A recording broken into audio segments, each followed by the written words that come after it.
സ്മൃതി, ഇത് ഇപ്പോൾ മൂന്നാമത്തെ ദിവസമായിരിക്കുന്നു. 24, 48, 72 മണിക്കൂർ പിന്നിട്ട് 75-ാം മണിക്കൂറിലേക്കാണ്. രണ്ടാം ഘട്ട സ്ഥാനാർത്ഥി പട്ടിക വരേണ്ട സമയമായിരിക്കുന്നു. പക്ഷേ ഇപ്പോഴും അതിൽ ഒരുപാട് സംശയങ്ങൾ ബാക്കി നിൽക്കുന്നു. ഒരുപാടിടങ്ങളിൽ നിന്ന് പ്രതിഷേധ ശബ്ദങ്ങൾ വരുന്നു. അതങ്ങ് കാസർഗോഡ് തൃക്കരിപ്പൂര് മുതൽ തിരുവനന്തപുരത്ത് പാറശാല വരെ നീളുന്നതാണ് ഈ തർക്കം. കൈവിട്ട കളിയോ? കൈവിട്ട കളിയാണ് എന്ന് ഞാൻ പറയുന്നത് മുതിർന്ന നേതാക്കളുടെ കൈവിട്ട കളി എന്നുള്ളതാണ്. ഇത് അല്ലാത്ത ഈ അപശബ്ദങ്ങളൊക്കെ എല്ലാ തെരഞ്ഞെടുപ്പിലും കോൺഗ്രസിന്റെ കാര്യത്തിൽ അത് സംഭവിക്കാറുള്ളതാണ്. അത് ആദ്യമൊന്ന് നന്നായി ഉയരും. അത് കഴിഞ്ഞ് തെരഞ്ഞെടുപ്പ് നാമനിർദ്ദേശ പത്രിക സമർപ്പിക്കാനാകുമ്പോൾ അല്ലെങ്കിൽ പത്രിക പിൻവലിക്കാനുള്ള സമയം ആകുമ്പോഴേക്കെങ്കിലും അത് മാറുന്ന ഒരു ഘട്ടമാണ് നമ്മൾ കണ്ടിട്ടുള്ളത്. പക്ഷേ ഇതങ്ങനെയല്ല. ഇത് കെ സുധാകരൻ എന്ന രാഷ്ട്രീയകാര്യ സമിതിയിലെ നേതാവാണ്. അതുകൂടാതെ MP ആണ്.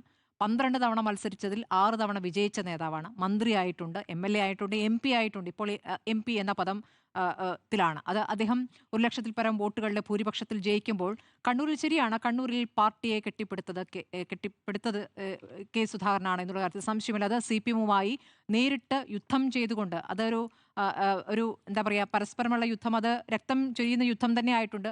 അതിൽ കെ സുധാകരനും പല പ്രിയപ്പെട്ടവരെ നഷ്ടമായിട്ടുണ്ട്. അദ്ദേഹം പലപ്പോഴും കണ്ണു നിറച്ചുകൊണ്ട് പ്രതികരിക്കുകയൊക്കെ നമ്മൾ കണ്ടിട്ടുണ്ട്. തിരിച്ചും അങ്ങനെ തന്നെയാണ്. കൊണ്ടും കൊടുത്തും പാർട്ടി അവിടെ ഉണ്ടാക്കിയ നേതാവാണ് കെ സുധാകരൻ എന്നതിലൊന്നും തർക്കമില്ല. പക്ഷെ പാർട്ടിയാണോ ഞാനാണോ വലുത് എന്ന ചോദ്യം വരുമ്പോൾ ഞാനാണ് വലുത് എന്ന നിലപാടിലേക്ക് കെ സുധാകരൻ എത്തുമ്പോഴാണ് അത് ശരിയാണോ എന്ന ചോദ്യം വരുന്നത്. ഏത് സ്ഥലത്തും പാർട്ടിയെ വളർത്തി ഉണ്ടാക്കുന്ന ഒരു നേതാവായിരിക്കും എന്നുള്ള കാര്യത്തിൽ തർക്കമില്ല. പക്ഷെ അങ്ങനെ സംഭവിക്കുമ്പോൾ ആ നേതാവ് പാർട്ടിക്കും മുകളിലേക്ക് വളരുകയാണെങ്കിൽ അങ്ങനെ ഒരു നേതാവിനെ പാർട്ടി എന്ത് ചെയ്യണം എന്നൊരു ചോദ്യമുണ്ട്. അപ്പോൾ കെ സുധാകരനുമായി ബന്ധപ്പെട്ട അല്ലെങ്കിൽ ഈ തെരഞ്ഞെടുപ്പുമായി ബന്ധപ്പെട്ട ഒരു ബദൽ രാഷ്ട്രീയം, ഒരു ബദൽ ഭരണ രാഷ്ട്രീയം ഞങ്ങളിതാ കൊണ്ടുവരുന്നു എന്നാണ് കോൺഗ്രസ് അവകാശപ്പെട്ടിരുന്നത്. അപ്പോൾ ഈ 10 വർഷത്തെ പ്രവണത അത് ശരിയല്ല എന്നും ഒരു ഏകാധിപത്യ പ്രവണതയാണെന്നും അതിൽ ജനാധിപത്യം കൈവിട്ടു പോയി എന്നും നഷ്ടപ്പെട്ടു പോയി എന്നുള്ളതാണ് ഏറ്റവും പ്രധാനമായി കോൺഗ്രസ് മുന്നോട്ട് വച്ചിരുന്ന ഒരു വാദം. അങ്ങനെ ഒരു വാദം മുന്നോട്ട് വയ്ക്കുമ്പോൾ അതുമായി ബന്ധപ്പെട്ട് ഞങ്ങൾ എന്ത് നിലപാടെടുക്കുന്നു ഈ തെരഞ്ഞെടുപ്പിൽ എന്നതാണല്ലോ. അപ്പോൾ ആ ബദലാണ് ഈ പറഞ്ഞ പ്രതിപക്ഷ നേതാവിൻ്റെ പൊതുയാത്രയിലൊക്കെ നമ്മൾ കണ്ടത്. ബദലായിരുന്നു. പല സ്ഥലത്തും ആളുകളെ കണ്ടും പഠനം നടത്തിയും ഒക്കെ വലിയ രീതിയിൽ അടുത്ത ഭരണം എങ്ങനെയായിരിക്കും എന്നുള്ളൊരു ഒരു കൈപ്പുസ്തകം അവർ തയ്യാറാക്കിയിട്ടുണ്ട് എന്നുള്ളതാണ് ഞാൻ മനസ്സിലാക്കുന്നത്. അതൊക്കെ ചെയ്യുമ്പോഴും പിന്നീട് എന്താണ് പാർട്ടി ചെയ്തിരിക്കുന്നത്, പാർട്ടിയിലെ നേതാക്കൾ എന്താണ് ചെയ്യുന്നത്, അതിനെല്ലാം തകിടം മറിക്കുന്ന രീതിയിൽ 1 2 മതിയല്ലോ. നെഞ്ചെന്തിന് നാനാഴി എന്ന് പറയുന്ന പോലെ 1 2 പേർ മതി ആ ഒരു സംവിധാനത്തെ ആകെ തകിടം മറിക്കാൻ. അപ്പോൾ നേതാക്കൾ ഡൽഹിയിൽ തന്നെ കേന്ദ്രീകരിക്കുന്നു. അല്ലെങ്കിൽ കേരളം ഡൽഹി എന്ന നിലയ്ക്ക് കഴിഞ്ഞ കുറച്ച് ദിവസങ്ങളായി യാത്ര തന്നെയായിരുന്നു. ഇന്നലെ രാത്രി ഏറെ വൈകിയും സുധാകരനെ അനുനയിപ്പിക്കാൻ വേണ്ടി KC വേണുഗോപാൽ അടക്കം ചർച്ച നടത്തിയെന്നാണ് ഞാൻ മനസ്സിലാക്കുന്നത്. അപ്പോൾ എല്ലാ നേതാക്കളും പോയി കണ്ടു. ചെറുതും വലുതുമായ നേതാക്കൾ, യുവ നേതാക്കളടക്കം പോയി കണ്ടു. പക്ഷേ വഴങ്ങുന്നില്ലത്രേ. അദ്ദേഹം വഴങ്ങുന്നില്ല എങ്കിൽ ഞാൻ ചോദിക്കട്ടെ, കണ്ണൂർ പോകുന്നെങ്കിൽ പോകട്ടെ എന്ന് തീരുമാനിക്കണം. പലയിടത്തും പരാജയം സംഭവിക്കും. ആ പരാജയം അനിവാര്യമായ പരാജയമാണ് എന്ന് പ്രസിഡന്റ് തോക്കുന്ന അല്ല, അതൊക്കെ ഇദ്ദേഹം പറയുന്ന വെല്ലുവിളിയാണല്ലോ. ആ വെല്ലുവിളി അങ്ങോട്ട് ഏറ്റെടുക്കണമെന്ന്. ആ വെല്ലുവിളി ഏറ്റെടുക്കുമ്പോൾ എന്തായിരിക്കും അവിടെ ഈ പറയുന്ന KPCC പ്രസിഡന്റ് കിട്ടുന്ന പിന്തുണ എന്ന് ആലോചിക്കണം. ഇതൊരു പ്രതീതി സൃഷ്ടിക്കലാണ്. ഞാനില്ലെങ്കിൽ അവിടെ പാർട്ടി അങ്ങ് തകിടം മറിഞ്ഞു എന്ന പ്രതീതി സൃഷ്ടിക്കലാണ്. അവിടെ ശരിയാണ്, കുറച്ച് ചെറിയ നേതാക്കൾ യൂത്ത് കോൺഗ്രസിന്റെയും അല്ലെങ്കിൽ KSUവിന്റെ നേതാക്കളൊക്കെ വന്ന് ഞങ്ങളതാ പിന്തുണ എന്നൊക്കെ അദ്ദേഹത്തിന്റെ വീട്ടിൽ പോയി പറഞ്ഞിട്ടുണ്ട്. അതാണോ പാർട്ടി യഥാർത്ഥത്തിൽ? കണ്ണൂരിൽ അതാണോ പാർട്ടി? അപ്പോൾ സണ്ണി ജോസഫ് എന്ന നേതാവും അവിടെ ഈ പറഞ്ഞ 3 തെരഞ്ഞെടുപ്പുകളിൽ വിജയിച്ച നേതാവാണല്ലോ, 4ാം തെരഞ്ഞെടുപ്പ് നേരിടുകയാണല്ലോ. അപ്പോൾ അദ്ദേഹത്തിന്റെ സൗമ്യ സമീപനത്തിനും അവിടെ സ്വീകാര്യത ഉണ്ടായിട്ടല്ലോ. ഈ പറയുന്ന വെല്ലുവിളി ആർക്കെതിരെയാണ് നടത്തിയത്? കോൺഗ്രസിനെതിരെയല്ലോ. പേരാവൂരിൽ വേറൊരു സംവിധാനം, പേരാവൂരും ഇരിക്കൂറിലും ഈ പറയുന്ന ക്രിസ്ത്യൻ വോട്ടുകൾക്ക് വലിയ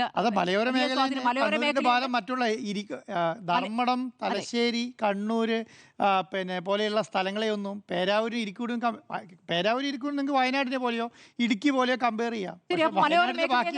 മലയോര മേഖലയുമായി ബന്ധപ്പെട്ട വിഷയങ്ങളുമുണ്ട്, സർക്കാരുമായി ബന്ധപ്പെട്ട പരാതികളുമുണ്ട്. ആ വിഷയമൊക്കെ ഏറ്റെടുത്തുകൊണ്ട് ഒരു യാത്ര മുമ്പ് കോൺഗ്രസ് നടത്തിയിട്ടുള്ളതാണ്.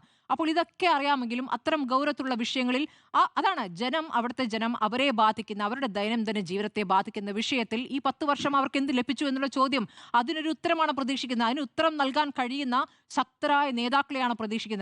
കണ്ണൂര് ഇപ്പോൾ കെ സുധാകരൻ ഇല്ലെങ്കിൽ തോക്കട്ടെ എന്ന് വിചാരിക്കണമെന്നേ. അങ്ങനെ ഒരു ചങ്കൂറ്റമുള്ള നിലപാടി പാർട്ടി എടുക്കണം. കാരണം MP-മാർ മത്സരിക്കേണ്ട എന്ന് ഹൈക്കമാൻഡ് തീരുമാനിച്ചാൽ MP-മാർ മത്സരിക്കേണ്ട. അതിലൊരാൾക്ക് മാത്രം ഒരു ഇളവ് കൊടുക്കുക എന്ന തീരുമാനം വരുമ്പോൾ നമുക്കറിയാം മറ്റു നേതാക്കളും സ്ഥാനമോഹികളായി അവിടെയുണ്ട്. കെ സുധാകരൻ BJP പോയെന്തേ? കെ സുധാകരൻ BJP പോകുന്നെങ്കിൽ പോകട്ടെ എന്ന്, അങ്ങനെയുള്ളവർ പോകട്ടെ. ഇവിടെ ഇപ്പോൾ BJP പോകാൻ നിൽക്കുന്നവരെ നമുക്ക് തടയാൻ പറ്റില്ല. ഇപ്പോൾ ഇടുക്കിയിലെ എസ് രാജേന്ദ്രൻ പോയല്ലോ, തടയാൻ പറ്റുമോ CPM-ന്? ഇല്ല. അപ്പോൾ അങ്ങനെ അല്ല, ഞാൻ പറയട്ടെ, പ്രവണതയുള്ള ആളുകൾ അങ്ങനെ പോകും. ഇതിപ്പോൾ കെ സുധാകരൻ പണ്ടെങ്ങോ പറഞ്ഞ ഒരു വാചകം എടുത്തിട്ടാണല്ലോ RSSകാർക്ക് ഞാൻ സംരക്ഷണം ഒരുക്കിയിട്ടുണ്ട് എന്ന് പറഞ്ഞ ഒരു വാചകം എടുത്തിട്ടാണല്ലോ ഇപ്പോൾ അദ്ദേഹം BJP-യിലേക്ക് പോകുന്നത്. പിന്നെ എപ്പോഴൊന്ന് പറഞ്ഞിട്ടുണ്ട് വേണ്ടി വന്നാൽ BJP-യിലേക്ക് പോകുന്നു, കുറെ വർഷങ്ങൾക്ക് മുമ്പ് പറഞ്ഞിട്ടുണ്ട്. ഇപ്പോൾ അത് അദ്ദേഹം പറയുകയാണെങ്കിൽ ആ കോൺഗ്രസ്സുകാർ ഈ പറയുന്ന ഈ പിന്തുണ നൽകുന്നു എന്ന് പറയുന്ന കോൺഗ്രസ്സുകാർ അദ്ദേഹത്തിന് വോട്ട് ചെയ്യും? ഇല്ലല്ലോ. ഈ പറയുന്ന പാർട്ടിയെ കെട്ടിപ്പടുത്തു എന്നുള്ളതല്ലേ അദ്ദേഹത്തിന്റെ വാദം? അല്ലേ? അതല്ലേ വാദം? ആ വാദം അവിടെ പൊളിയുമല്ലോ BJP-യിലേക്ക് പോവുകയാണെങ്കിൽ. അപ്പോൾ എന്താണ് കെ സുധാകരൻ പാർട്ടിയുമായി ബന്ധപ്പെട്ട നിലപാടെടുക്കുന്നത്? പാർട്ടിക്ക് മുകളിലാണ് ഞാൻ എന്ന് പറയുമ്പോൾ അത് പാർട്ടിയിലെ നേതാക്കൾ അല്ലെങ്കിൽ പാർട്ടിയിലെ അണികൾ അല്ലെങ്കിൽ സാധാരണ കോൺഗ്രസിന് ഈ കൈക്ക് വോട്ട് കുത്തുന്ന ആളുകൾ എന്താണ് കാണേണ്ടത്? കാരണം ഈ 10 വർഷം കഴിഞ്ഞു, കോൺഗ്രസിന്റെ ഭരണം ആഗ്രഹിക്കുന്ന ഒരു വിഭാഗം ഉണ്ടാകുമല്ലോ, അവർക്ക് ഈ നൽകുന്ന സന്ദേശം എന്താണ് എന്നുള്ളതാണ്. അപ്പോൾ കെ സുധാകരൻ ഒരു മോശം മാതൃകയാണ് ഇവിടെ ചെയ്തുകൊണ്ടിരിക്കുന്നത്. അപ്പോൾ ഈ പറയുന്ന പാർട്ടിയെ ഇങ്ങനെ മുൾമുനയിൽ നിർത്തിക്കൊണ്ട് ഒരു തീരുമാനം പറയാനാകാതെ അപ്പുറത്ത് നിൽക്കുന്നവരെ കൊണ്ട് അപഹസിപ്പിക്കുന്ന രീതിയിലാക്കിയിരിക്കുന്ന കെ സുധാകരനാണ്. അതിന് ഒരു തീരുമാനം ഹൈക്കമാൻഡ് ഉറച്ച തീരുമാനം എടുക്കുകയാണ് വേണ്ട. മത്സരിക്കുന്നില്ലെങ്കിൽ മത്സരിക്കേണ്ട, കണ്ണൂർ പോകുന്നെങ്കിൽ പോകട്ടെ എന്ന് തീരുമാനിക്കണം. അതുവഴി എന്തായാലും പേരാവൂരിൽ അതിൽ തിരിച്ചടി ഉണ്ടാകുമെന്ന് ഞാൻ കരുതുന്നില്ല. അത് കെ സുധാകരന്റെ വാദമാണ്. കെ സുധാകരൻ ഇനിയിപ്പോൾ പോയി കഴിഞ്ഞാൽ എന്താണ് ചെയ്യാൻ പോകുന്നത്? സ്വതന്ത്രനായി അങ്ങ് നിൽക്കുമത്രേ. അണികളോട് നമ്മളിന്ന് രാവിലത്തെ വാർത്തയിൽ ഞാൻ ബ്രേക്കിംഗ് ന്യൂസ് വായിക്കുമ്പോൾ അദ്ദേഹം പ്രവർത്തകരോട് പറഞ്ഞിരിക്കുന്നു, അതായത് സ്ഥാനാർത്ഥിത്വം തീരുമാനിക്കുന്നു അല്ലെങ്കിൽ അദ്ദേഹത്തിന് വേണ്ടി പ്രചാരണം നടത്തുക. അപ്പോൾ എന്തായിട്ടാണ്? സ്വതന്ത്രനായിട്ടാണോ? അങ്ങനെ സ്വതന്ത്രനായി നിൽക്കുന്ന കെ സുധാകരൻ, പാർട്ടിയിൽ നിന്ന് വിട്ട, കോൺഗ്രസിൽ നിന്ന് വിട്ട കെ സുധാകരൻ പിന്നെ എന്താണ്? ആ ചോദ്യമാണ് കണ്ണൂർ ചോദിക്കുക. കണ്ണൂരിലെ നേതാവാണ് കെ സുധാകരൻ. കണ്ണൂരിൽ പാർട്ടിയെ വളർത്തി വലുതാക്കിയ നേതാവാണ് കെ സുധാകരനെങ്കിൽ പാർട്ടി വിട്ട കെ സുധാകരൻ പിന്നെ എന്താണ് എന്ന ചോദ്യം, പാർട്ടിയിൽ നിന്ന് എന്തിനു വിട്ടു എന്ന ചോദ്യമുണ്ട്. കാരണം ഇത്ര തവണ പാർട്ടി പരിഗണിച്ചു. നിയമസഭയിൽ മത്സരിച്ചപ്പോൾ മന്ത്രിയുമായിട്ടുണ്ട്, MP-യുമായി 12 തവണ മത്സരിച്ചു. 12 തവണ മത്സരിച്ച് 6 തവണയെ ജയിച്ചിട്ടുള്ളൂ എന്നുള്ള കാര്യം. 12 തവണ മത്സരിക്കാൻ ഈ പാർട്ടിയിൽ നിന്ന് തന്നെയാണല്ലോ മത്സരിക്കുന്നത്.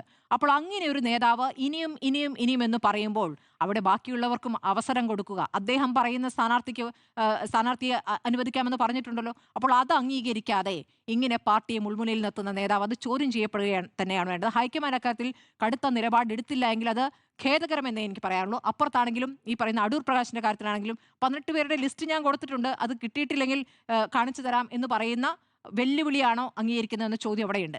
നമുക്കറിയാം അടൂർ പ്രകാശ് കഴിഞ്ഞ തെരഞ്ഞെടുപ്പിൽ എങ്ങനെയാണ് കഷ്ടിച്ച് കടന്നുകൂടിയതെന്ന്. അപ്പോൾ ഈ തെരഞ്ഞെടുപ്പിലും ഈ പറയുന്ന കെ സുധാകരനും അതോടൊപ്പം അടൂർ പ്രകാശിനും മാത്രം ഇളവ് എന്ന് വരുമ്പോൾ ആ ഇളവിന് വലിയ മറുപടി നൽകേണ്ടി വരും, ഒരുപക്ഷെ വലിയ വിലയും നൽകേണ്ടി വരും.